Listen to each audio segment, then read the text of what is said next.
2. Hey, this is CJ. And I'm Nick. And yes, we are here reviewing the first episode of the series premiere of Gotham. Much ballyhooed. A lot of people are calling it. I in fact read a couple reviews today, Nick, that they said this was like a must-watch television program for this fall. And I know you have some thoughts. You have some thoughts on that, but it was. I mean, I didn't expect that. It's not.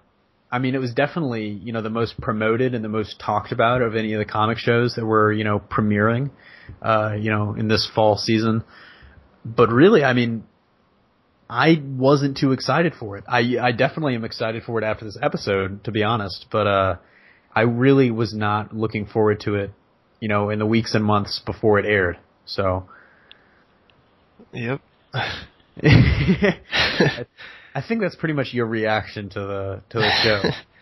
But do you have any like that initial first thoughts on the show or like beforehand? Like either, really. Well, okay. Going into the show, I was like, I guess when they first announced it, I wasn't really like hyped for it, sort of. Yeah. But then as more info came out, I kind of got less and less excited for it. And then now I've seen it, and I'm like, oh, well, that's pretty much what I expected. Yeah, so your expectations started low and then got lower, or? Yeah, they're at rock bottom now. I gotta tell you, I don't think that's the prevailing opinion. However, I'm sure that there are a lot of people out there that feel the same way, so you're speaking for them. I'm going to take the other side. I started pretty low. I wasn't sure how it was going to, pan out, because instantly the first thing that I think of when I think of, oh, so you're going to do this about the origins of this famous superhero, and you're going to have him run into all of his villains beforehand. So tell me how this isn't Smallville? Because it seems a lot like Smallville, and it's like, no, it's not. It's, it's Gotham before Batman, and I was like, so it's pretty much Smallville, but it doesn't. And I feel like there's a very real danger that this show is already towing the line of, which is what I call Smallville syndrome, where you run into all your great villains, especially like Doomsday and Darkseid, somehow before you're even the superhero. But I think they could still. They're in very, serious danger of that happening. But all in all, I was actually impressed by the pilot. My expectations didn't start high. Just generally, I mean, I know, like we were talking about, I know there were a lot of critics that were saying that this was, must-watch television this fall. And a lot of people are saying it was one of the best new shows just from the pilots that they had seen. But I still was a little skeptical. However, I think the acting was good, the writing was good. Anyways, any other thoughts, like just in general, before we get into some specifics? In general, the production value was pretty good. Oh yeah, it's actually good. one of the things that really impressed me was you couldn't. I mean, other than maybe the first scene where Catwoman is running on rooftops, yeah, where I was like, yeah, this was definitely shot in a studio somewhere. But I mean, that was really the only time that I could really tell that. Everything else seemed, pretty good quality, which is, it almost has the cinematographer, I think, if I had to guess, I'd say this might be some members of the cinematography team from Almost Human, the canceled Carl Urban show. Just kind of in the value, the footage that they got. I might be completely wrong on that, but some of the wide shots, whatever. Well, actually there was a little spot at the end where the water looked kind of weird. I don't know if it was CGI water, but probably was. That's kind of awkward. We'll get into that. I think the Penguin is probably going to be one of the most talked about things coming out of this episode. It kind of felt like a modern day Burton Gotham to me, which isn't a bad thing, because I feel like Burton Gotham is sort of how Gotham is really represented in the comics, or at least how it was for the past 40 years, maybe before pre-2000s. I feel like maybe Nolan Gotham has taken over a little more. The comics have gotten a life of its own, but it kind of felt, very dark, very almost, I wouldn't say fantastical. I don't know what the exact word is, but it felt very I want to say fictional, but I don't want you to take it in like the wrong way. I feel like it is almost unreal, and theatrical and, operatic. It feels very, very dark, but at the same time, very, very camp and very, somehow it's got like a warm and fuzzy feeling, even though it's this dark and gritty place. But I don't know. Did you get any sort of feel like that, Nick? Or sort of. I mean, it kind of reminded me of like the Batman Begins Gotham a lot too. How like a little bit. I think that one was like. I think it was a good mix. Especially with like the corrupt cops and stuff like that, to capture like, oh wow, the city is literally like owned by the mob. That was a pretty recurring theme in the episode. Yeah. Well, it's also we know kind of where the timeline is for the show too, because at one point he uses like a cell phone. He uses a flip phone, so I was kind of shocked. I was not expecting them to kind of date this. I was really expecting them to put it somewhere in like the 70s or 80s, but they kind of, I guess that's maybe a move to appeal to the audience and like not try to take them out and make it a period piece, but to kind of ground it in, the modern day reality. Other than that, just random facts I'm going to throw out there. Things I was impressed with. Like I said, very Burton influence, I feel. Thomas Wayne, the actor that they got to play Thomas Wayne, if he was like younger and, had shorter hair, I feel like he would look almost exactly like some of the comic book Bruce Waynes we've seen over time. He had a very, sort of, classically handsome chiseled face.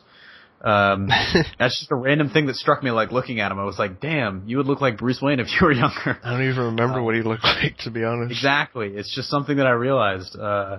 Cameron Bicondova, which is the chick that plays Catwoman, she almost looks like a young Michelle Pfeiffer to me, which maybe isn't a good thing, but I mean, she did kind of look, these were things that spoke to me as I was noticing that it seemed to be really Burton influenced. But other than that, I think, getting back to what I mentioned earlier about the campiness of it, it almost kind of somehow feels very silly, even though it's got a serious edge to it, but it did kind of have some moments where it was like really funny, like Nigma talking to the cops and speaking in riddles and Bullock telling him to shut up. The Cobblepot literally kind of was, just a humorous character for the whole time. Even when he was killing the dude at the end, I was like, what are you doing? Like, I can't take him seriously, and that might be an issue going forward. Any other positives from you, or? Positives? I'm gonna have to like think about those for a while. So you weren't impressed, like just borderline, just baseline. I just not really impressed. did not like this pilot at all. I mean, the guy that they got for Alfred, he was good, but yeah. That was actually one of the things that I was most confused by, is how they played Alfred, is they made him this cheeky British man. He's not like the animated Alfred, which is kind of, silent, and he's got some comedic stuff, but he's like a butler first, and he wasn't like Michael Caine. He wasn't even like the badass Earth 1 Alfred that's former Special Forces. He was just kind of there to make smart-ass comments. Well, I think he is. Like, no, how did you get away with this? But I think in this universe they said that he is like a British Royal Marine or something like that. Wow. I'd be interested to see how that plays out. I can kind of see it, but still, I mean, it kind of took me off guard. He's not stoic at all. He seems very, like, especially it's like when Gordon, it kind of was a slap in the face to me. It's like Gordon is saying, it's like, I promise I'll find the killers. And Alfred's like, you must be new here. Good luck, mate. I was like, Alfred should not be saying mate. Well, he's young. He's still, true. Sean Pertwee, I believe, is the actor they've gotten to play Alfred. Big fan of his. And I don't know, no positives from you? The girl that played Barbara, like his fiancée, she was pretty attractive. Speaking of that, did anybody, yes, she was attractive. I'm not going to gloss over that. She was smoking. But did anyone notice, like, the incredibly unsubtle, not dig, but, like, the unsubtle way that they pointed out? It's like, oh, Renee Montoya she's a lesbian. Anybody, like, did you catch that? It was... Yeah. Where they kind of... Especially, like, I wasn't expecting them to go into that this early, but it was kind of... Like, almost made me sit back and go, like, did that just happen? Where she's talking to Barbara, and she's just like, it's like, does he know you like I know you? And I was like, so you're essentially saying that you've had sex, like, at some point along the line. You were in. Where can I watch this at? Is there spinoff? Is there like before there was Gotham, there was Gotham? Like, is there going to be a TV show like that down the line? But no, it was kind of. I wasn't expecting that at all. I'm glad to see that they're, you know, keeping that sort of true to form from the comics and making her a lesbian. But it kind of was. It's like, if this is the level of subtlety we're gonna get, and this show did not have much subtlety at all in this first episode, I'm both gonna be okay with it, and I would almost be impressed, but in like more of like a wow, like it's like impressed by not like how bad it would be, but just kind of shockingly non-normal that would be. I thought there was even a Joker Easter egg in there too. There was the stand-up comedian. Yeah, that guy. She's like, "You're funny" or something. I'm like, "Is that the Joker?" Oh my! That's what we had rumored earlier, wasn't it? Was that we were gonna get the Joker was gonna be a failed stand-up comedian? Yeah. He didn't seem like he was failing. He seemed pretty good to me. It was funny. that like my father peacefully in his sleep and not like his screaming passengers. That was a good one. I liked that. But that was a very, you know, Joker-esque joke. And who knows? I wouldn't mind if we get sort of the, you know, the Red Hood gang killing joke story, if we see that happen. But another thing that I kind of realized after this episode is just the ages of everybody. I don't think I'll be able to take it if this goes for like 3 seasons and it's just 3 years. I kind of want some time jumps. I think that's the one thing that looking forward I would want. Definitely. Right? I mean, so we don't have to deal with kid actors anymore. I kind of want them to jump. It's like after the first season, okay, we're going to jump forward 5 years. You know, James and married, they have a child. Bruce Wayne is now, you know, 14, and maybe at the end of that season he leaves Gotham, or oh shit. Yeah. Are you still there? Yeah. Okay, for some reason it was talking about internet connection. I thought I'd lost you. But anyways, we're rambling a little bit. Anyways, I overall I liked the show. I'll definitely try to catch it next week. I wasn't really planning on watching it until like literally we were talking about this, and you were just going to do this review by yourself. Yeah. And then I was like, you know what? Let me jump on, let me catch it, and I'll watch it and do the review with you. And I'm glad I did. It would have been a pretty somber review if I did it by myself. No. I hate this show. I'm very glad that I did this with you now. I hate this show.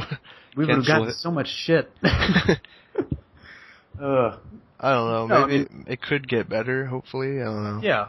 I mean, I think it sounds like a lot of, like, if I'm not mistaking your reasons for disliking it, a lot of it is, you know, the Wayne death is like a big plot point, and it's just like they're making it something bigger than it should be, I think. When you say that, do you mean just because it was sort of like a fleeting thing, or? No, it's just I don't like how they're making it into this big conspiracy thing. Yeah. That's the one thing that I kind of hope that they leave it as. It's like, I kind of hope they don't delve into it deeper. I mean, it seems, I hope they resist the temptation, because the temptation is there. It's like, okay, we can make like the whole, overarching kind of backstory, like he's researching the Wayne's murder. But I mean, I almost would prefer it the way that they kind of left it off in this episode, where Bruce is like, no, I'm glad that he's still out there, because, you know, in 15 years, I'm going to put on a bat costume and kick his ass. I really like that, and I really hope that they leave it there and just don't touch it. I know it's rare. It's like you put like an 8-year-old next to a cookie jar and tell him not to eat any cookies. But I really hope they don't do it. So. Spoiler alert, they will. Yeah, they will. Next week, he's going to be back hot on the trail of Furious Wayne Killer. And that was another thing. Like, this is probably my last thought on the show, but it was like one of my big negatives was just how random the killing of the Waynes, you know, was. Like, the actual murder. Like, it kind of seems like it makes sense in a way that they would be going for that kind of route if it's going to be like, conspiracy, like somebody wanted the Waynes dead. But if it's supposed to be like a random mugging gone wrong, he shouldn't have gotten everything he wanted, which is Thomas Wayne's wallet and Martha Wayne's pearls, and then still kind of been like, fuck him, and just shot him. Like, he shouldn't have done that. It should have, like, Batman Begins did it perfectly to me. It's like, he handed him his wallet, and he dropped the wallet, and then things spiraled out of control. The mugger panicked and shot him, and that was it. And then he ran away. But that's what it should have been to me. Yeah. Not just, like, literally, you could see it in his face. There was like a pause, and then it like just happened. I'm like, he gets the pearls, he pauses, and he's like, fuck him, and he just shoots him. It was like the most ridiculous thing. But that wasn't really, other than that, like the only other real like super big negative that I had, other than being worried about the Smallville effect, and some of the forced drama, but like Catwoman is the worst thief ever. Like, I would have liked for her to be, like, maybe naturally predispositioned to it, but, like, you can tell, it's like, that lady knew. It's like, she clearly stole that milk, and everybody was like, what the fuck? And then she literally, like, just jammed her hand in that dude's pocket and grabbed his wallet, and she thought that was slick. Yeah, she has the big, like, milk carton, like, sticking out of her jacket and everything. I'm like, dude. She's, like, walking down the street with a smile on her face, and you can tell that the dude knew that. The people walking the other way knew that. It was like, damn, you just stole that dude's wallet. And I really didn't like how she got away by just jumping on that fire escape. And the dude was like, well, guess I can't get her now. But just throw something at her. Other than that, that's nitpicky for me. Like, I just had a couple nitpicky things and more fears about the future. But overall, I think I give this episode a solid 7.5 out of 10, I think. I was going to say 7 out of 5, but it wasn't that's pretty high. 7 out of 5? Yeah, that's, what is it, 140%? But no, it's 7.5 out of 10. It was solid. It set up, it was good drama. I like the way that they portrayed Gotham and the corruption and everything, but there were some maybe directorial choices that I didn't agree with. But, we'll see. I kind of positive. Next week could be higher, could be lower. We'll see where they go. Yeah. And you, Nick, final grade? I'd probably give it like a 5 out of 10. Ooh. I mean, just for me, there was just not enough that I enjoyed out of it. But, I mean, it is the pilot, so. In this case, actually, I'm going to do something I don't think I've done in a review yet, which is I'm going to say, what could they do to make it better? Like, what's the one thing? If you had to name one thing, and I know it's hard because you've got a couple negatives, but if you had to name one thing, what could they improve next week to get a higher score? I don't think they can improve really anything overall of the show, but if they would have if they wouldn't have included Bruce Wayne at all and just kept it with the GCPD and all that, then it would have been better. Personally, I'm definitely hoping that they minimize the role of the kid as Bruce Wayne, because it's kind of, I think I mentioned this when we were talking about it before. It's like in Agents of S.H.I.E.L.D., when Sam Jackson shows up as Nick Fury, shit's going down. Like, shit is important. Oh, he shows up? I haven't seen that far yet. Oh, he was there in the first episode. He's there in, I think, the finale too. Yeah, I saw that one, but. But I mean, he shows up for the important occasions. It's like that's exactly how they should handle Bruce Wayne. It's like Bruce Wayne should not be there every episode. I don't want any subplots involving little Bruce Wayne and his little childhood romance with little Selina Kyle. It should just be. Yeah, that's just gross. Yeah, I know. I don't want to see that. That's illegal in the United States. But I would like to see him show up for some important plot points. Important. Important plot points. Important plot points. It's almost. And I also I don't know. It seems like they're gonna make this a big part of the show, but I kind of wish they wouldn't have included the villain cameos as much too, because that's kind of Smallville effect. Watch out for it. Blatant Easter eggs in the show. I mean, some of it's blatant Easter eggs, but some of it's if you're actually going to explore and develop, and suddenly Edward Nygma's going to be taking the power grid down and jumping around in a skin-tight question mark suit, then I have some issues. I hope he does, actually. That'd be kind of funny. Yeah. Oh, Jim Carrey. Anyways, I think that about wraps it up here from us. We'll see next week. I'm tuning in. Nick, are you going to watch just for the sake of it, or are you going to wait for... Yeah, I'll watch again. Are you going to wait for it in trade? I don't know. Maybe a comic would be better, actually. I mean, I think it's not a bad idea. But anyways, all right, signing off. This is CJ. And I'm Nick. And we'll see you next time.